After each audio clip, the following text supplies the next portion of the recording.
Alright, hello everyone. This is... oh, okay, alright, there we go. Imperator kind of freaked out a bit while I was also tapping in after hitting the click record button, start record button. So this is episode 3 of the game, of the Macedon game, and this time I actually planned out what I'm going to ramble on about historically. Planned out.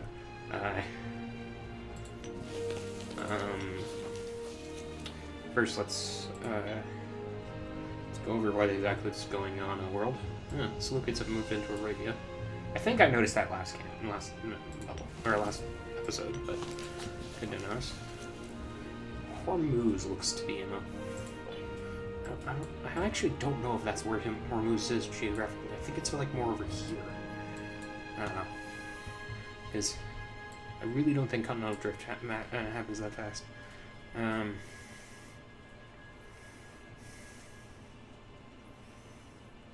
should play a game down here. I've always liked Arabian history. Oh, the Morgans are at war with...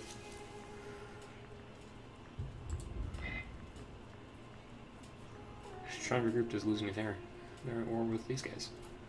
Interesting. They're at war with the Nepalese. Or, I guess these guys would beat. I am not very... Okay, game says they're Tibetan. Interesting. Yeah, so what I decided I'm going to talk about today is, since we're playing a Diadochi and the area around us is flooded with said kingdoms, I figured I would talk about the actual first generation of Diadochi, who don't really get as much attention as the second generation, which would be these guys. The guys that you always see, like Seleucus, Antigonus, Ptolemy, Lysimachus, they were around for the first generation, air quotes, of Seleucids, or of Diadochi, but they weren't really prominent at the time. They came into it with the fall of the first generation, and I've seen them variously in various books and stuff called the Legitimists faction, which is not an incorrect term.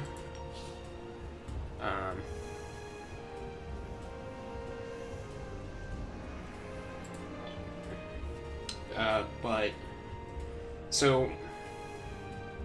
Sorry, I'm a bit tired. So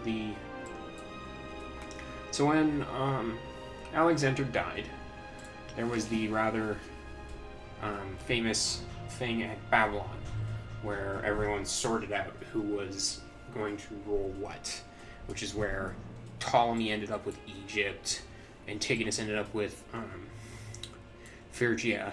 I think it was Phrygia Majoris, or Upper Phrygia was technically his satrapy. Lysimachus was given Thrace, and then Seleucid was given Babylon itself. But the actual power players of the period... Actually, I don't think Seleucus was given Babylon until later. I have to check that. I've only been recently brushing up on my Diadochi history, so I will go reread some of the books between recordings and then come back to you with the answer on the next one. Also, for those of you who are watching this, feel free, if there's something you want me to ramble on about, like just anything you're particularly interested in the period or whatever, just leave it in the comments and I'll do reading and get back to you on that. Anyways, so they have the we'll start since we're I'll continue rambling in a minute. Let me get everything set up. You are guaranteed by Furia, aren't you? Yeah, you are. That's annoying.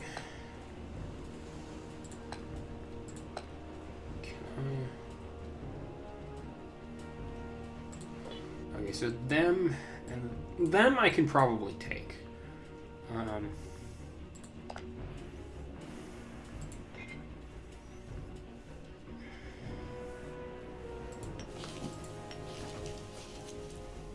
Do I really need a fort here?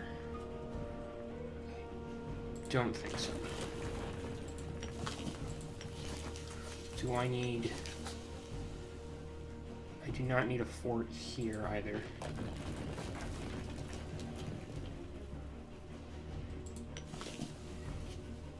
So these forts are fine.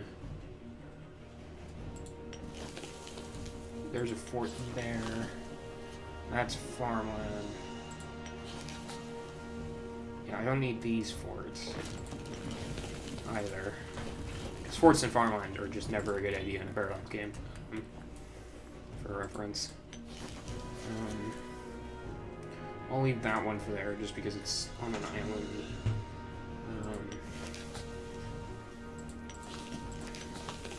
Yeah, okay. That should alleviate some money problems.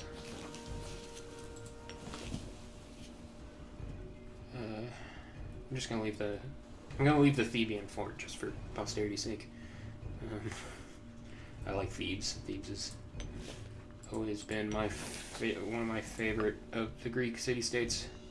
Can I? Oh, you are not... Tribal vassal.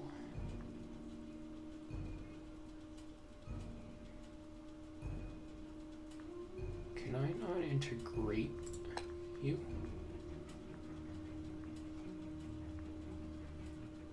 Interesting. Oh, I guess because they're a tribe. Alright. Fair enough. I'll leave the Paeonians be. Actually...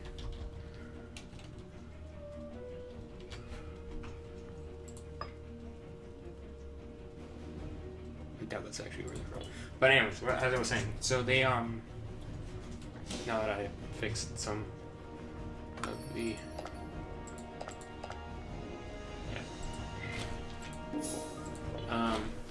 Hot red-handed. Yep. So the when Alexander died rather unexpectedly after a party, the generals all got together, and I really think I should have my fleet based out of probably here for a minute.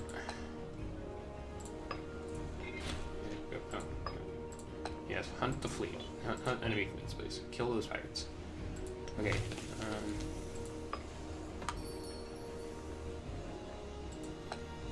Yeah, no, they're probably so we should. Yes, Odysseus. So when Alexander died, following the probably from malaria, because he the area around Babylon is very infamously marshy, and very at the time was a very common malaria was a very common thing. So all the officers, as they were, because Alexander didn't have an heir. His second wife, Roxanne, was actually pregnant at the time, but no one knew whether or not her child would be a son or not. And so and in typical fashion, they wanted immediate clarity on who was ruling, because that's rather important. And so they got the officers got together, and under Perdiccas, the Chiliarch, who was essentially was essentially Alexander's second in command. He was his main advisor, main adjutant, the second in command for his armies, all that. He tried to organize a new sort of like a custodianship of the empire under until the child was determined to be male or not, which it was. He was Alexander IV was later born.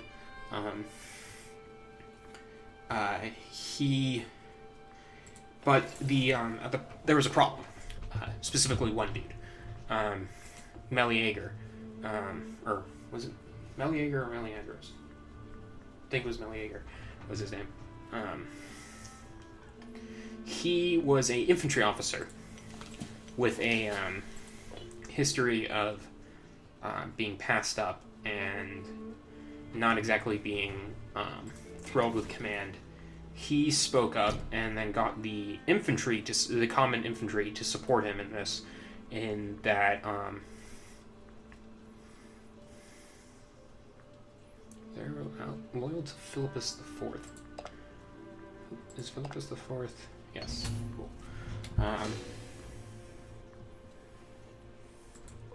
To speak up, and he favored the installation of Alexander's half-brother, who would become King Aridaeus. Before this, Aridaeus wasn't really considered as an actual option, on account of him being... he was... The story goes that he was actually poisoned by Alexander's mother, and because of being a threat to her son's place as rightful king, potentially, being his half brother, and so that poison damaged his mental, stunted his mental growth. There's no actual evidence that Olympius was responsible for that. Ooh. Seleucus Lincid.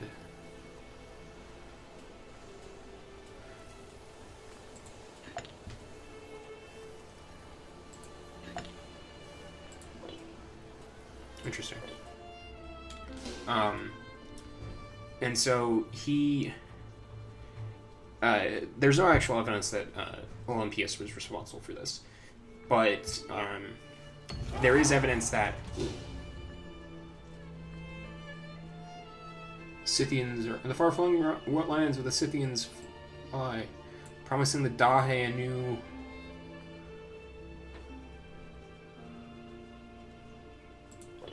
Oh! Parnia is on the warpath. Parnia here, don't let the name here fool you. This is not the forerunner of the Parthian Empire. These guys are. This is the satrapy of Parthia, named for the geographic region. The Parthian people were the ones that eventually united and created the Parthian Empire. So they are uniting, or on the path to unite. I've actually played as Parnia. It's a fun game. Bit hard in the early game just because pacifying these three guys is at the start, or four guys at the start, can be a bit of a pain. Just because of how the alliance chains end up. Egypt solved the internal crisis. Anyways, so back to where I was saying. So Aridaeus was not really considered up until this point because of his mental his health problems.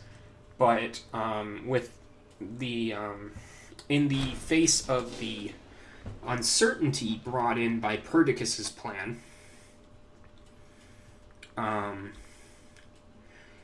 lot of the infantry and the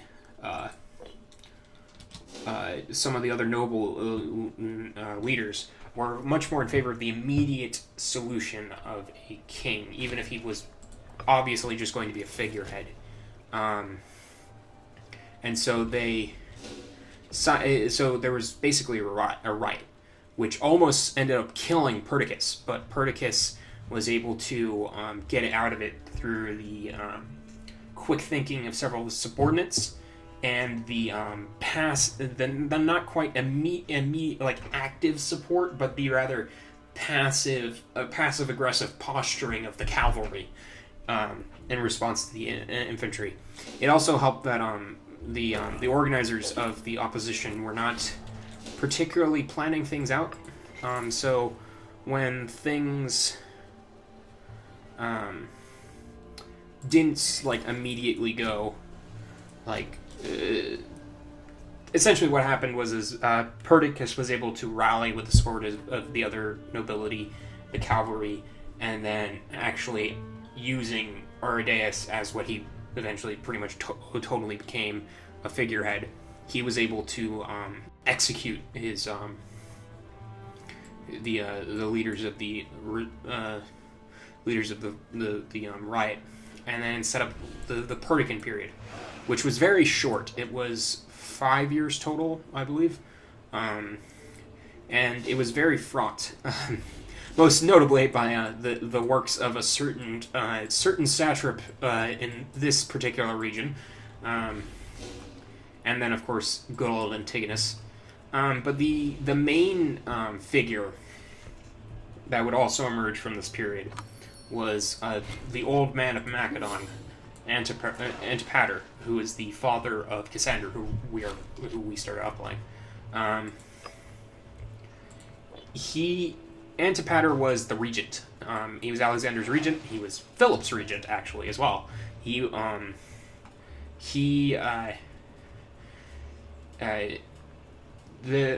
couple of my books, there's a phrase that sticks out to me. The story of Antipater is the story of Macedon, because the man was an institution. The whole time Alexander was campaigning, Antipater was the one holding control of Macedon for the king, for his return, and all that. And so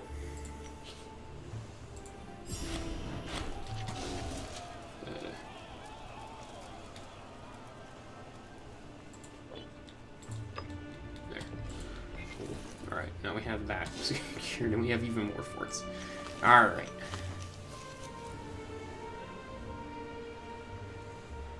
I don't think we need either of these forts, to be totally honest.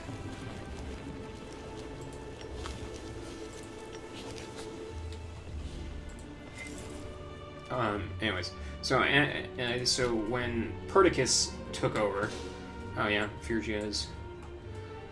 They didn't take any of the super valuable land from Egypt, so Egypt's still in this. So Perdiccas started setting up his government, and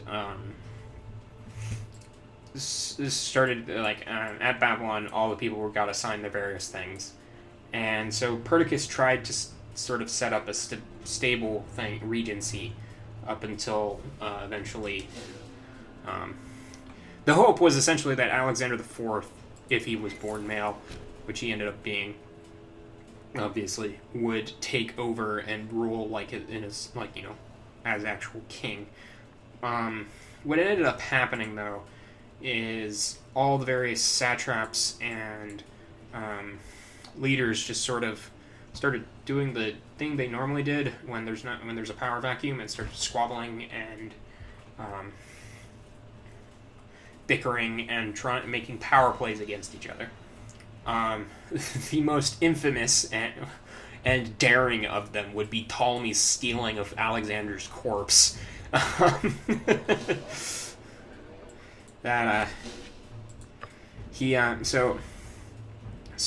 Perdiccas. So there was after Alexander's death, his funeral arrangements were under the building of his funeral wagon and other arrangements was under the purview of a noble called Aridaeus, no relation to the figurehead king, obviously. And Perdiccas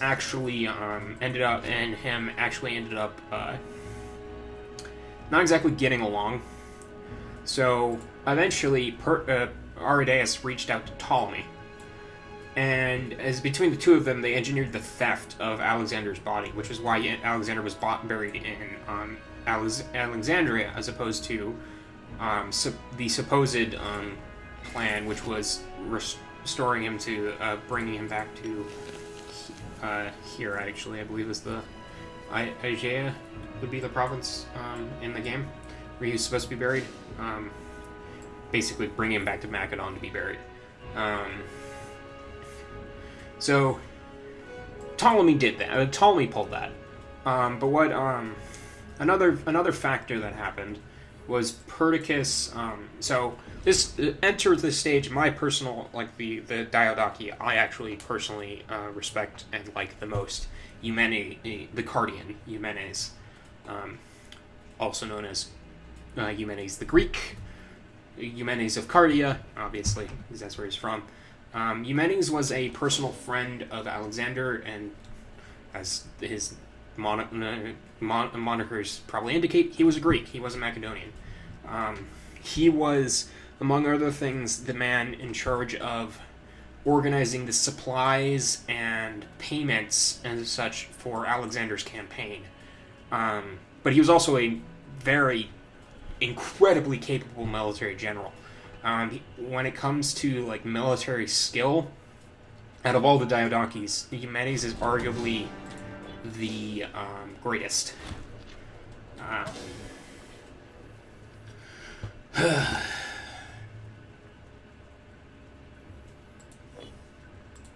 it. Stop trying to murder each other, okay?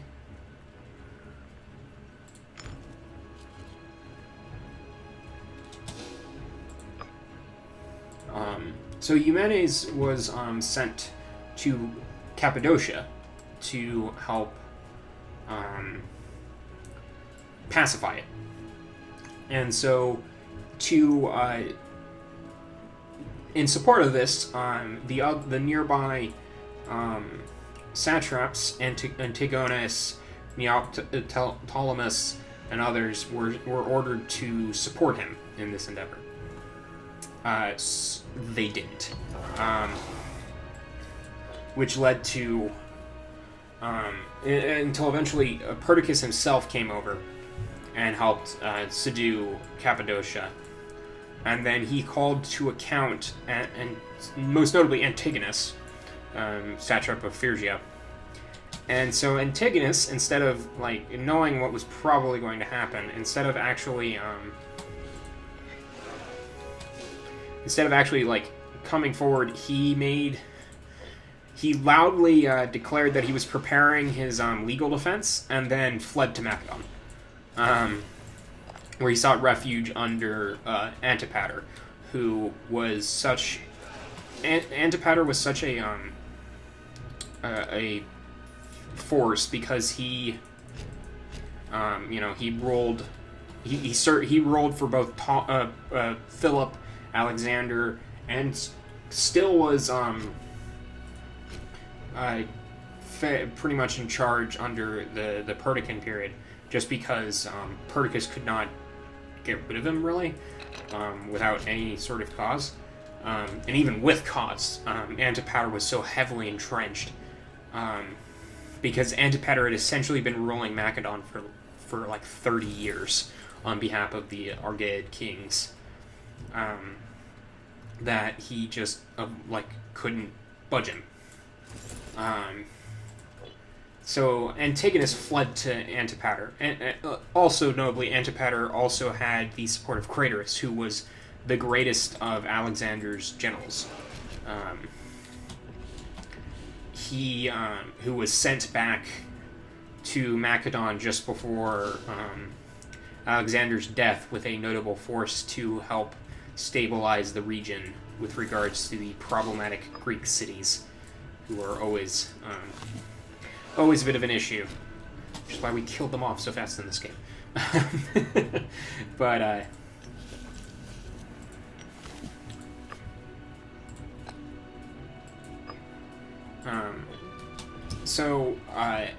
when Antigonus fled to Macedon, and then it led to a bit of a stalemate. Because Perdiccas, Perdiccas made a few diplomatic blunders. Originally, he tried to secure Antipater's loyalty by marrying one of his daughters. But that led to a bit of a thing, because another opportunity came up when one of Alexander's sister actually came to Perdiccas with a potential marriage alliance, at most probably at the behest of Olympias, Alexander's rather formidable mother, and who was currently living in Epirus, because Olympias and Antipater hated each other. They had a huge feud that kept going well until after Antipater died and Cassander stepped into the feud, and they kept fighting until eventually Cassander ended up killing Olympias, which didn't do, which is one of the main things that people use to slander Cassander, actually, is his murdering of, or he's not really murdering, he killed Alexander's mother, but she was no saint, not even remotely. But anyways, so like when Alexander's sister arrived, Perdiccas actually started equivocating on whether or not he was going to marry Antipater's daughter. He ended up doing so, but the damage from his wishy-washing had been done, and Antigonus convinced Antipater that Perdiccas was planning on ousting him from power and marrying Alexander's sister. So Antipater, Craterus, Antigonus all sort of joined an alliance to remove Perdiccas, who Perdiccas actually, at the time, made a campaign down to punish Ptolemy for Ptolemy's shenanigans, most notably stealing Alexander's corpse. Spoilers, no one thought that was cool.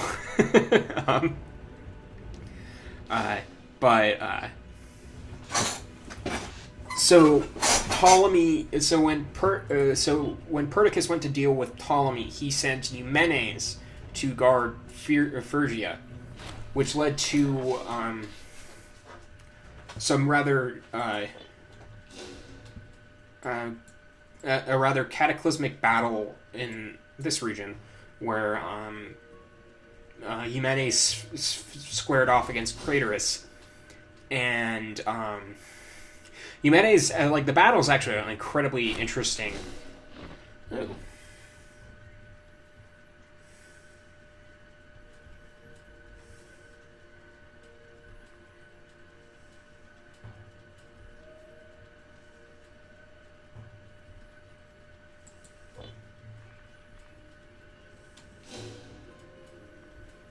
Yeah, whoops. Oh well. Because Eumenes was a brilliant general, but he suffered from a very fatal flaw when it came to Macedonian armies. He wasn't Macedonian.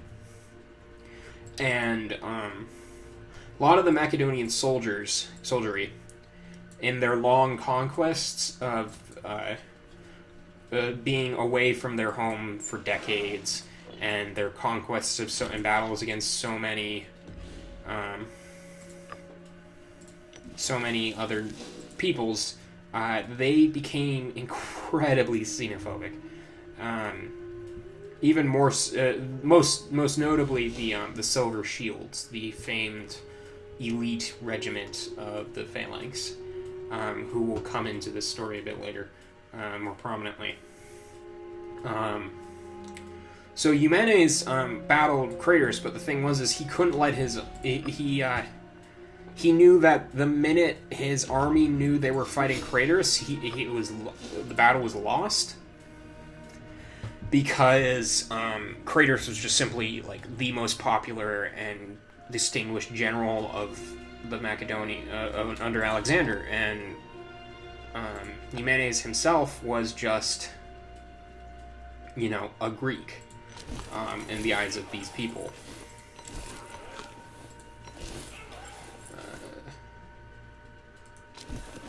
Yeah, that's 5.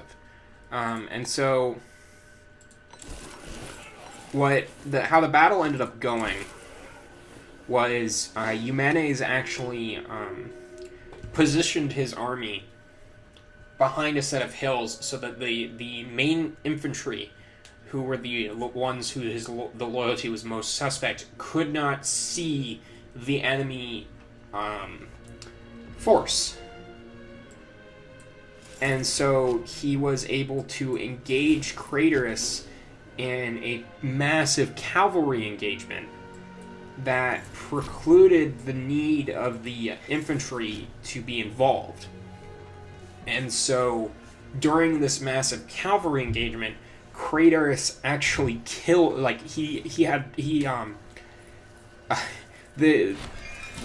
he actually killed one of Craterus. Craterus ended up falling in the battle, which is what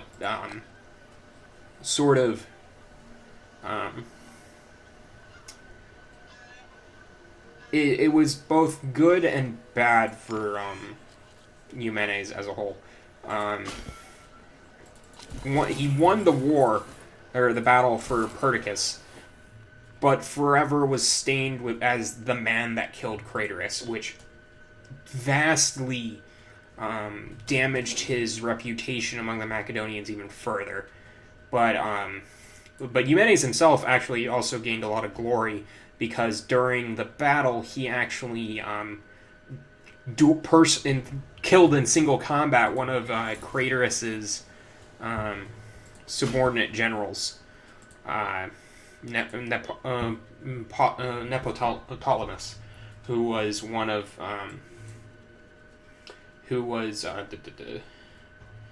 very quickly, he was satrap of Lycaonia here, who he and Eumenes had a bit of a long-running feud over. Essentially, Eumenes was on several occasions sent to help him, and every time he refused the help of the Greek, and so because he was a Macedonian and therefore superior. So they had a long-running feud, but Eumenes eventually killed him in single combat during the battle. But unfortunately for the Perdican,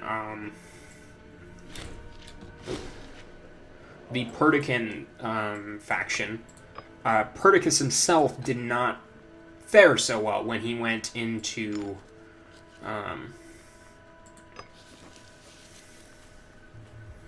when he set out to Egypt, and was ultimately killed by one sec, I have to. Okay. Oh.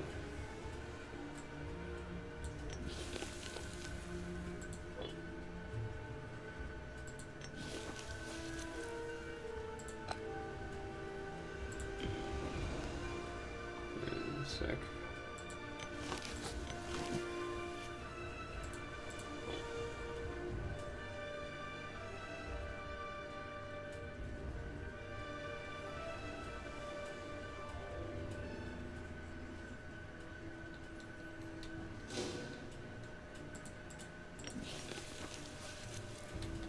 Where's your greenery? Greenery. Here it is. There we go.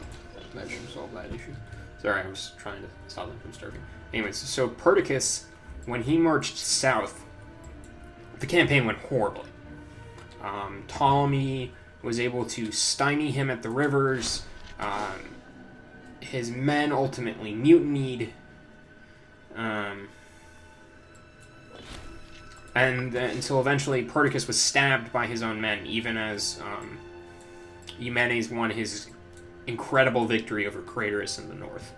So Perdiccas, the Perdican faction sort of fell apart, which drove Eumenes into being a fugitive, and setting the stage for his rather epic feud with Antigonus that would shape the next 5 years of the region, as the two of them played cat and mouse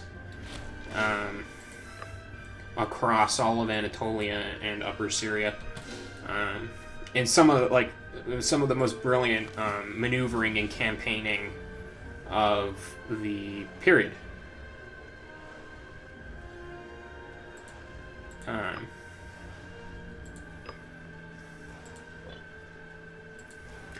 So what ended up happening was, the Perdican, so Ptolemy, rather interestingly, Ptolemy is rather famously a very cautious individual. So he didn't actually push the advantage of the Perdicans falling apart on his doorstep. He actually, rather amusingly, set up a situation that was untenable. He basically set it up so that there were the men that killed Perdiccas in the mutiny were now put in charge of the army, and that was clearly a situation that would not last.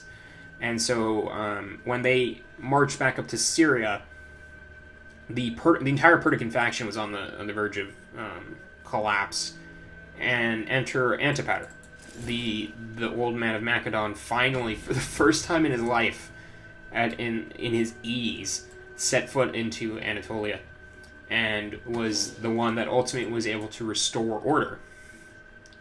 After being rescued from a near mutiny by Antigonus and Seleucus.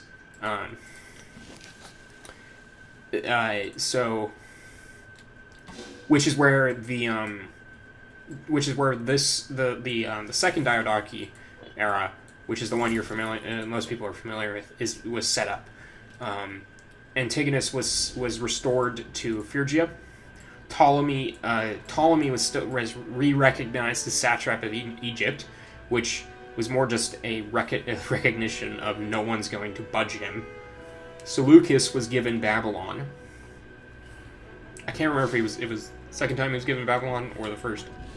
I'll have to check that. And then Antipater took command of the dual monarchs, Alexander IV and Aridaeus, and took them to Macedon. And Lysimachus was also reaffirmed in Thrace, and so on. But there was a problem with this, though. Antipater was in his 80s. So, if I remember correctly, it was within 2 years, he died.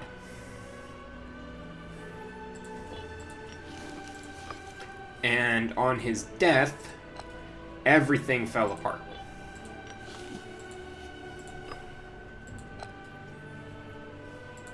Do I still have the claim here? No, I don't, so I have to rebuild those. Dang. Alright.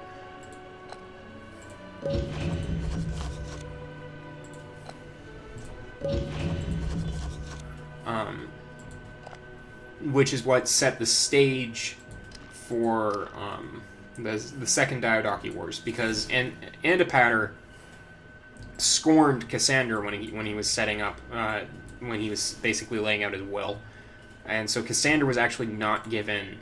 It was not to succeed his father as regent. He gave that to Polypercheron, and that set up a feud that would throw Macedon and Greece into a civil war, which led Antigonus to expand, while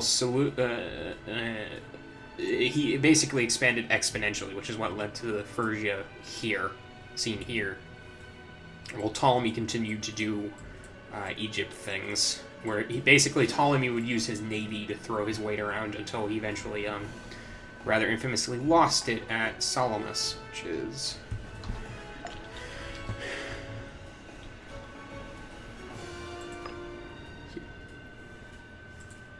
I don't think that's actually the right Salamis, but whatever. But yeah, so that was the that's the Perdican period, which is the first Diadochi period. I'm doing like a very this is of course like a very abridged version of this. I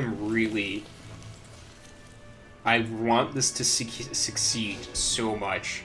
The Phoenicians are revolting against the Antigonids, and it's great.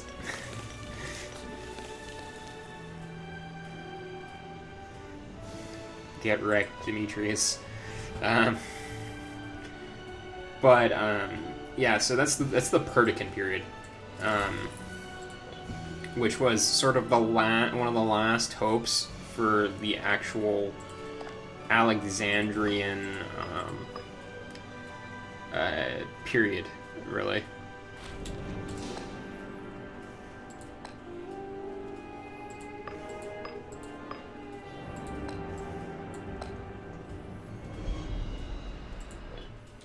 I don't really see a reason not to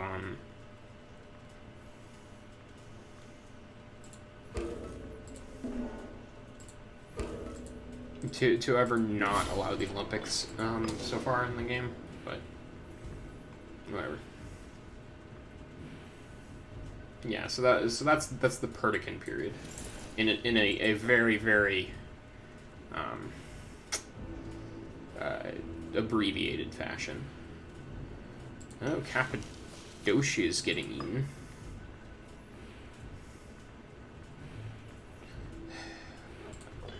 Oh wait, are they? No, they're still feudatory. Okay. I was so hoping that they. I didn't see them. I didn't see Megara in that war against Cappadocia, and I was like, can I attack them? The answer is no. So we're probably gonna have to go to war with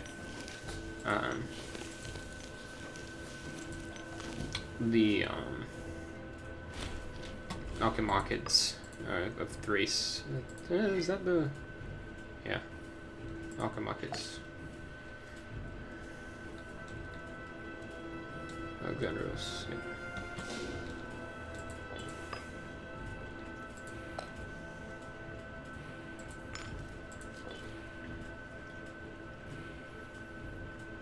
Soon, because they're guaranteeing these guys, and it's annoying.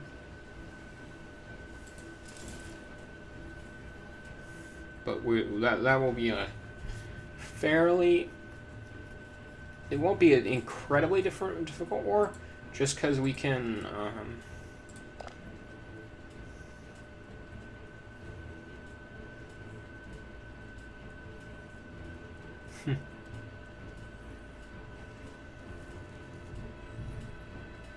just because we can, like, hold them in here while we kill the Greeks and then march up.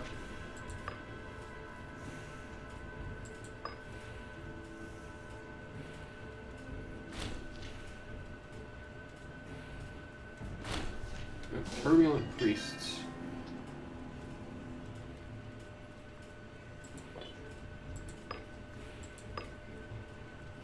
Who are you?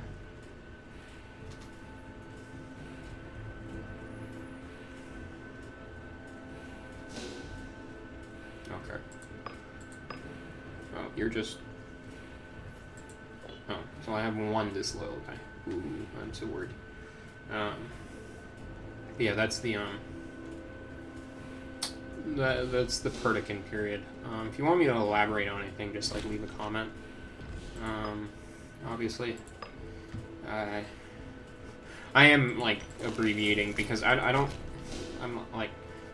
do particularly amazingly with, like, writing scripts and such, so, like, I'm doing most of this from memory. Actually, I'm doing all of this from memory. Let's not over-exaggerate foul. Okay, so they are also guaranteed by Thrace. Okay, so we're just going to... We're going to declare... Take... Thrace will become enemy warrior. Okay.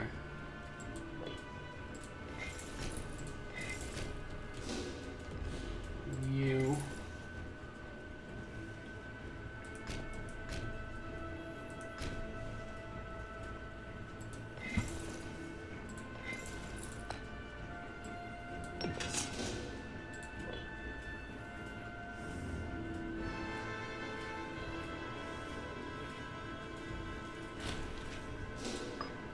Stack wipe. Sit in November.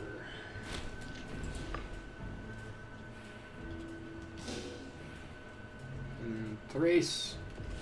Were you in any other wars? No. Okay. Oh, they literally just had their king die. Alright.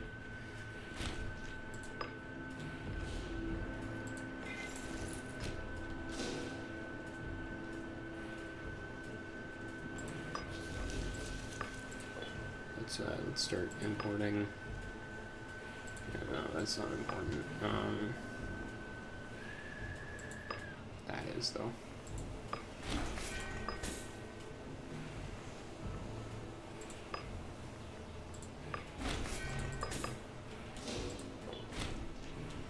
Cool.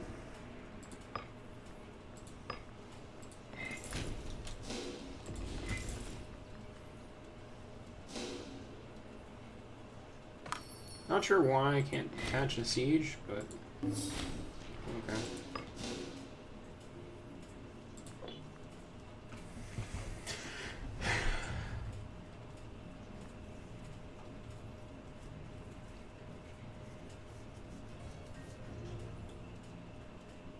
Who rolls Egypt? Lysandra Lagged. I'm assuming she was Carinius' wife as well as sister.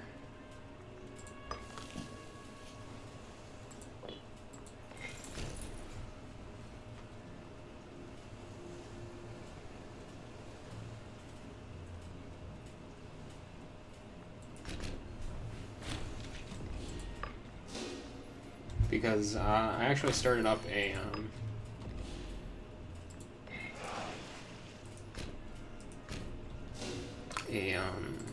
Egypt game, just because Egypt is probably Macedon and Egypt are probably my favorite of the oh, that's not really true. The Seleucids are up there as one of my favorites of the Diadokis, but they I just don't like starting off so damn big. It's just a huge hassle setup at the start. I will eventually do one just because I do. Seleucus is probably of the main the second generation Diadochi my favorite, just because his story is just so crazy. Because he, unlike the others, he was not anyone of particular prominence. If I remember correctly, his story is often phrased as the secretary growing from secretary to king.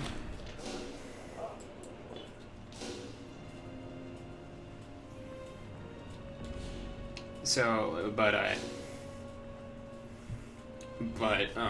and like some of the feats he later did with regards to coming to fight Antigonus, or even how he won back Babylon after being driven out by Antigonus the first time, was pretty crazy, because he essentially convinced Ptolemy to give him some men to help out.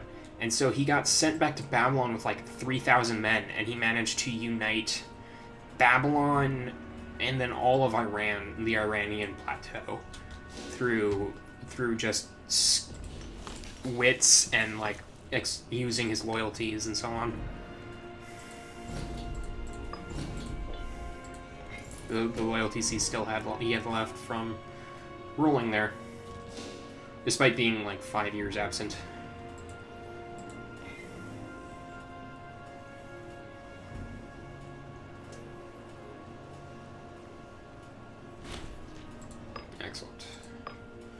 Okay, so once we force Thrace into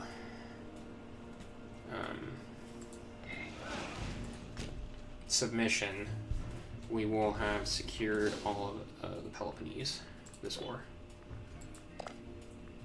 Oh, Thrace didn't honor the call. Nice. So I'll be able to just piece them out quickly. Yeah, so we're gonna move up here.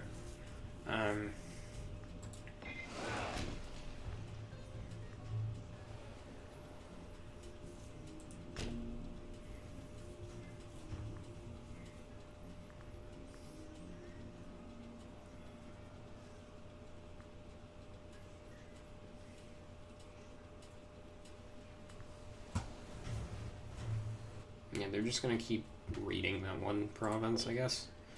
Everyone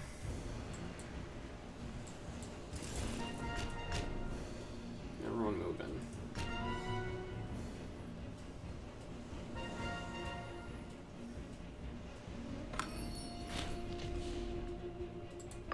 Bite of Dysentery. Oh, yeah. Okay, yeah.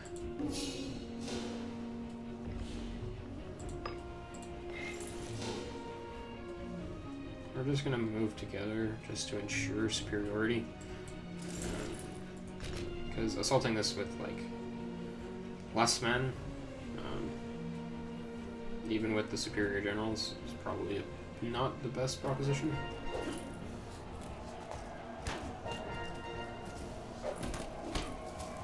One thing I greatly appreciate about Imperator is how low the casualty numbers are every tick of battle. Because the in a lot of classical era combat, you really didn't have all that many casualties unless you were in a rout. There are a few exceptions, like in a battle between phalanxes,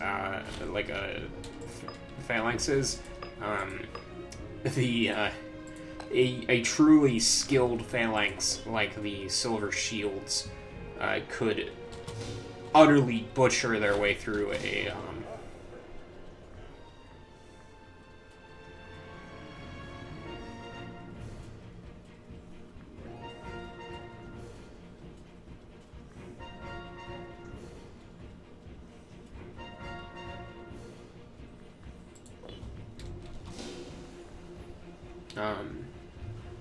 like the rather infamously the Silver Shields when Jimenez had them on his side were able to butcher like absolutely butcher Antigonus's phalanx line. It was a brutally one-sided affair. I doubt I'm actually going to take all that much land off of Thrace here, just because it's a very awkward connection to hold, really, unless I take a ton of the land.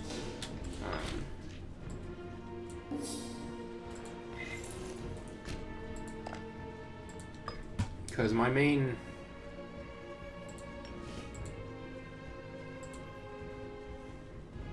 focus is, of course, in here. So I could take that whole province.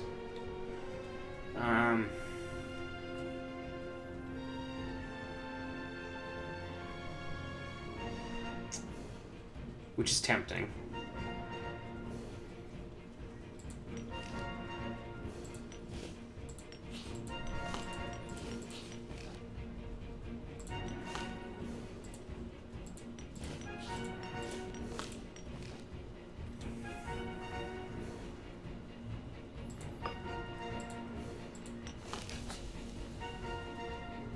Yeah, I think I actually will.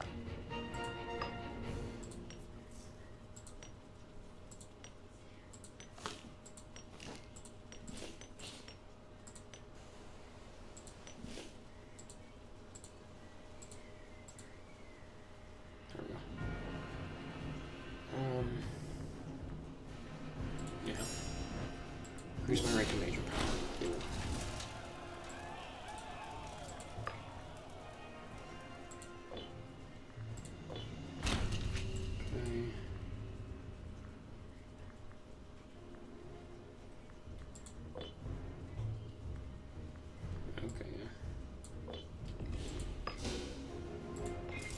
I was mainly doing that to check and see if there were any, like, young characters I could immediately put to work, but there weren't. Wow, you do not look 17 years old, sir. You don't, like, remotely.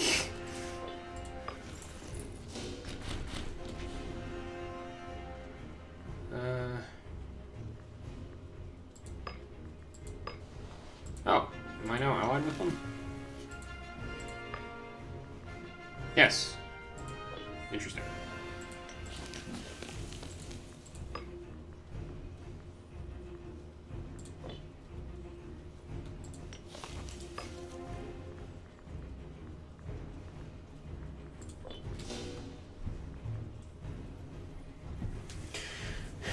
So I have the, I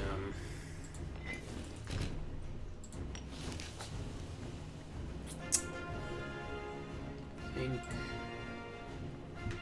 that is going to be where I build my fort,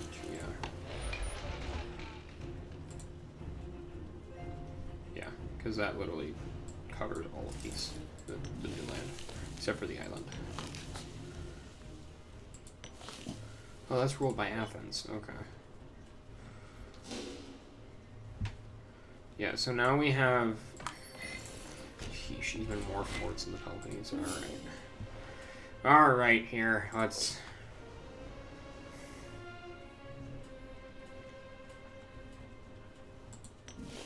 This is this one's unnecessary.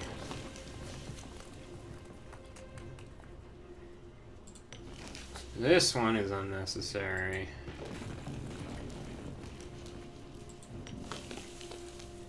That one is... Okay, yeah. Okay, there we go.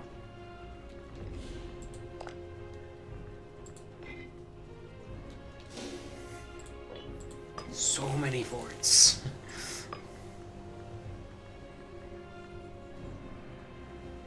No, I don't have money.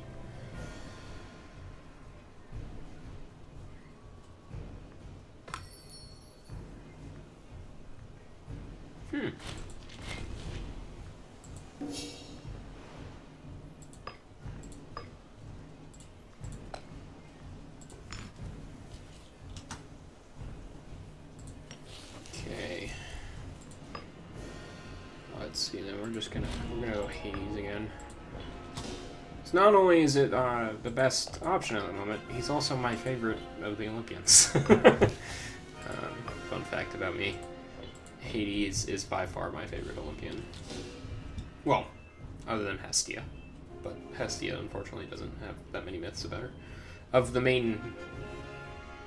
big names, Hades is by far my favorite. Oh, wow.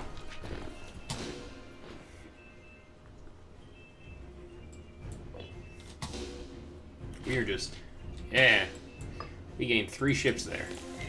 Excellent. Now time to dock. Oh, well. Oh, if we had caught those ships, that would have been hilarious. Or those pirates.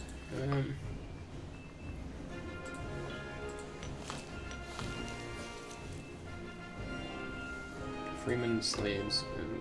Alright, so...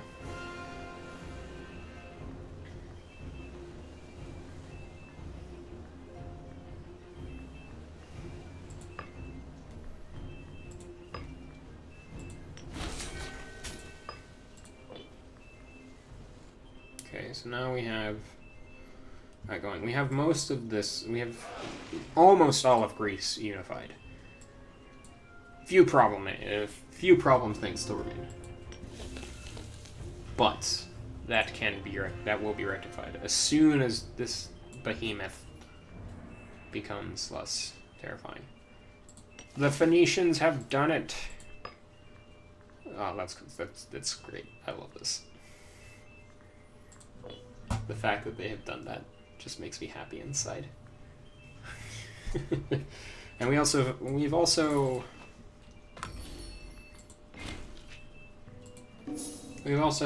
taken a bit of Thrace, and we're actually within striking distance of their capital now, Lysimachia right here. And controlling the Hellespont here would actually be really nice, because that really sets us up for our inevitable throwdown with Phrygia. Of course, taking Byzantium as well. The province of Europe. That's actually pretty funny. Not particularly interested in up here, just because it's a bit further away from my power base, which is the Mediterranean, really. Because anything I have in here, I can help out with my fleet, but like sailing up into here just removes me from any and all of my, like, from my base of power in this area, in this region. But we're gonna call it here for this episode. So if there's anything you particularly want me to ramble about, or if there's something you want me to touch up on more depth, leave it in the comments. I will do more research and then probably write myself some sort of script, and get back to you on that. So that's all for now. So thanks for watching.